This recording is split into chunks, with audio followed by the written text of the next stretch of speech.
언론인 여러분 안녕하십니까? 더불어민주당 법사위 간사를 맡은 김승원 의원입니다. 오늘 공수처 해병대 수사 외압 및 또 검찰의 특활비 부정사용 사건에 대해서 공수처의 신속한 수사를 촉구하는 기자회견을 열겠습니다. 7월 19일 해병대 순직 1주년이 다가옵니다. 7월 20일부터 가장 중요한 통화 기록이 시간 순서대로 말소가 되게 됩니다.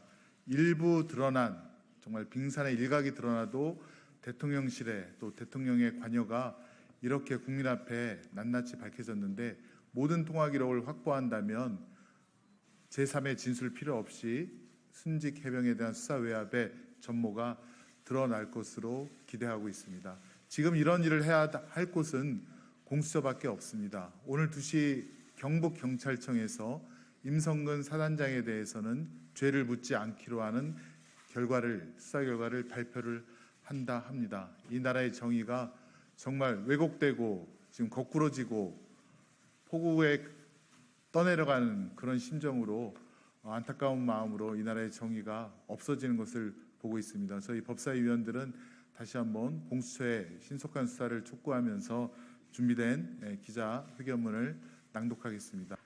공수처의 해병대 수사 외압, 검찰의 특갈비 부정사용 사건에 대한 신속한 수사를 촉구합니다. 고위공직자 범죄수사처는 국민의 큰 기대를 받으며 출범했습니다. 대통령을 비롯해 검사, 장성급 장교 등 권력을 가진 고위공직자와 그 가족이 범한 직권남용, 뇌물, 허위공문서 작성 등의 특정 범죄를 척결함으로써 고위공직자의 불법 특혜와 비리를 근절하기 위해 설치됐기 때문입니다. 공수처가 해병대 수사 외압, 검찰의 특활비 부정사용 사건에서와 같이 살아있는 권력을 대상으로 하는 수사에 대하여 석연치 않은 태도를 이어오면서 의혹을 해소하는 것이 아니라 오히려 키우고 있다는 지적이 나오고 있습니다. 공수처는 이를 뼈아프게 받아들여야 할 것입니다.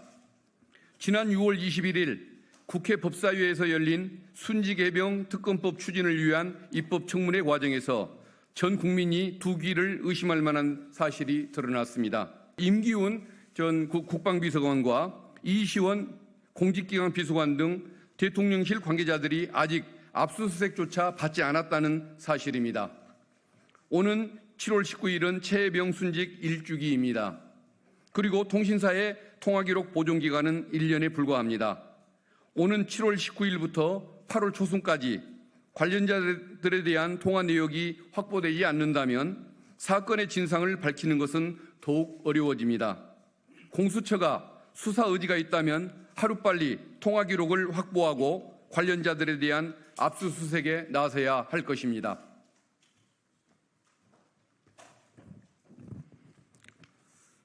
청문회에서는 이종섭 전 국방부 장관으로 하여금 임성근 전 해병대 1사단장에 대한 수사 이첩 결재를 하루 만에 뒤집게 만든 02-800-7070 전화 회선의 설치 장소와 실제 사용자에 대한 의혹이 제기됐습니다.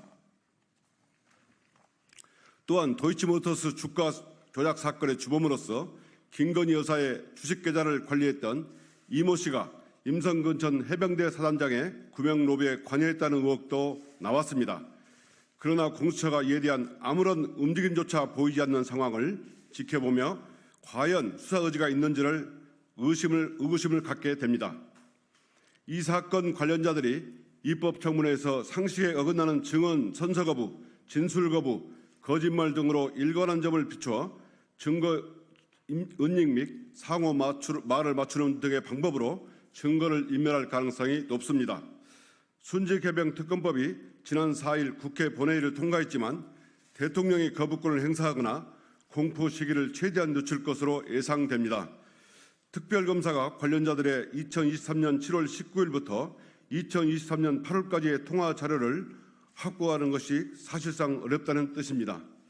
공수처는 하루빨리 대통령실 비서관들, 이모 씨 등을 상대로 압수수색 및 통신자료 확보에 나서는 등 수사를 진행해야 합니다. 공수처 검사와 간부들에게 경고합니다. 여러분들이 이와 같이 당연한 수사를 진행하지 않거나 평검사의 수사 진행에 필요한 결재를 거부한다면 직무유기죄나 직권남용죄 등으로 법적 책임을 지고 국민 앞에 고개를 들지 못하는 상황에 직면하게 될 것입니다. 참고로 김진욱 전 처장과 여운국 전 차장이 퇴임한 이후에 이 사건 수사가 특히 지지부진하게 된 현상과 관련하여 직무 대행자들의 역할에 주목하고 있다는 점을 말씀드립니다.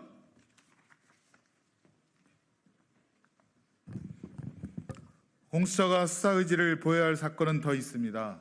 더불어민주당은 지난 4월 17일 검찰의 특수활동비에 대하여 업무상 배임과 직권남용 등의 혐의로 윤석열 대통령과 한동훈 전 법무부 장관을 공수처에 고발했습니다. 여러 시민단체에서도 검찰의 특수활동비 오남용 의혹을 받고 있는 이원석 검찰총장을 공수처에 고발한 바 있습니다. 그러나 공수처는 검찰의 특수활동비에 대한 수사를 사실상 시작조차 하지 않았습니다. 대법원은 작년 4월 13일 검찰이 특수활동비에 대한 지출증빙 자료를 공개해야 한다라고 판결했습니다. 이 판결에 따라 공개된 자료에서는 검찰이 특활비를 부당하게 사용한 사실이 드러났습니다. 잘하고 있다, 믿어달라라고 강조했던 법무부와 대검찰청의 주장이 거짓말이었다는 점이 밝혀진 것입니다. 검찰은 올해도 특활비에 대한 자료 공개를 거부하며 버티고 있습니다. 검찰이 대법원의 판결마저도 무시하면서까지 버티는 이유는 작년 시민단체와 언론에서 취재하고 보도한 부서별 특활비 나눠먹기, 국정감사 우수검사 격려, 공기청정기 대여, 휴대전화 요금 사용 등을 넘어서는 부당 사용 사례가 드러날까 두렵기 때문이라는 비판이 이어집니다. 지금까지 드러난 검찰의 특활비 부당 사용 사례는 빙산의 일각에 불과합니다. 당시 검찰에서 자료를 온통 먹칠하고 가린 채 공개했기 때문입니다. 만약 정보 공개 청구를 통해 자료가 공개되지 않았다면 검찰이 수사 기밀을 앞세워 얼마나 많은 국민의 세금을 부정하게 사용했을지 모를 일입니다. 이에 공수처에 검찰의 특활비 부정사용 사건에 대한 신속한 수사를 강력하게 촉구합니다. 공수처가 당연한 책무를 잘 이행함으로써 대한민국의 무너진 정의를 세우고 국민의 신뢰를 얻는 기관으로 우뚝 서 주기를 촉구합니다.